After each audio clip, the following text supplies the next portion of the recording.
Hey gang, what's up? Welcome back to another edition of Intuitive Angling from the tackle room here. Much appreciate you guys watching today's video. Today we're going to have a video. I'm going to show you guys what have been the 5 most least productive lures for me over the past year. Now, I try to do something like this, what's been the best lures and what's been the worst lures for me periodically through the year, just to sort of keep you guys up to the current vibe on what the fish are biting. Because I think that, you know, if they're not biting for me or if they're biting for me, I think maybe it can be the same for you. But I'm just going to go through what the 5 lures that I've fished quite a bit this year and just can't catch very many fish on. They just absolutely suck for me. They're the least productive lures that I've used.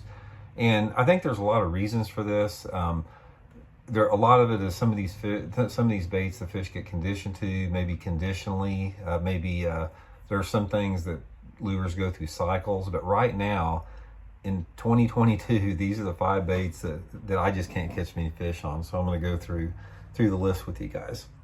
Okay, the number one, right off the bat, we're going to talk about the rib swim bait. Now, a lot of you guys are going to say, Randy, that's ridiculous. I hammer them on a rib swim bait. Guys, I think that this rib swim bait, this is the Zoom Z-Swim, or if it's Kitech or whatever you're using, I think that these rib swim baits get seen probably as much or more than any lure being fished in the United States right now. These things get fished by everybody, and I think what's happened, a lot of it, is the fish sort of get conditioned to them. Now, it could be situationally, just water clarities, time of year, whatever, but for as much that I have fished this bait this year and as much mini bass that I've caught on them over the past 3 or 4 years, this bait has been highly unproductive for me this year. The next one is sort of along the same lines as a spy bait.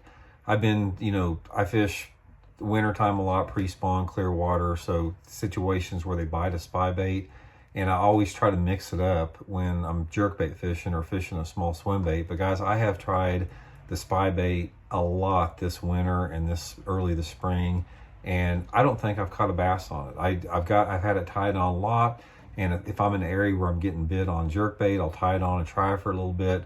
Highly unproductive for me.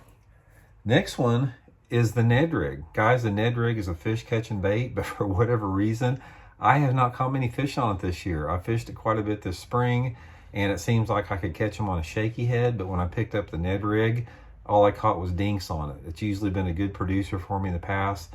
This year, I've struggled with the Ned Rig.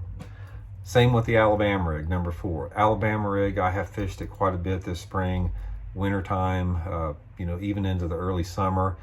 I have not caught many fish on it. I've caught, again, some small ones. It has not produced like it has in the past. I've wasted a lot of time fishing an Alabama Rig.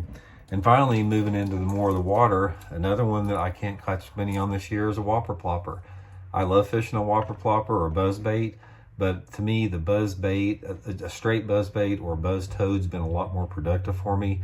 I have fished the Whopper Plopper quite a bit this summer, and I have not caught many fish on it. I think the bass are like the rib swim bait. These 2 baits right here are probably the 2 of the most common baits that bass see, and I think they're getting conditioned to the Whopper Plopper quite a bit, as with the rib swim bait. So that's my 5 guys, the 5 baits that have just really sucked for me so far in 2022. Whopper Plopper, A-Rig, spy bait, rib swim bait, Ned Rig. Have not caught many fish on those baits. I just wanted to pass that along with you guys too. Hope you enjoyed the video, and please hit that View Products tab if you guys hadn't had a chance. It's a great way to support the channel. Every time you click on one of those products that I suggest, the channel gets 20 cents. That'd be much appreciated. We'll talk to you guys later. See you.